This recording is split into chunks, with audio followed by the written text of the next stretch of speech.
184 buyers from 25 countries, North America, Europe, Latin America. I know Shulette picked out Oman because I lived there for 11 years.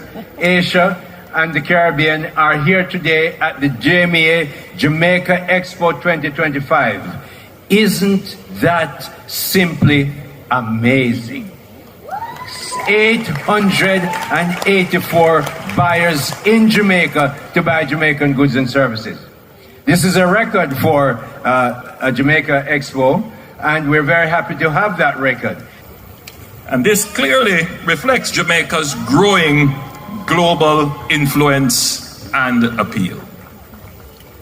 The theme, global partnerships, local impact, advancing Jamaica's reach, resonates deeply with my government's vision for inclusive and resilient growth. Our journey towards economic stability has been profound.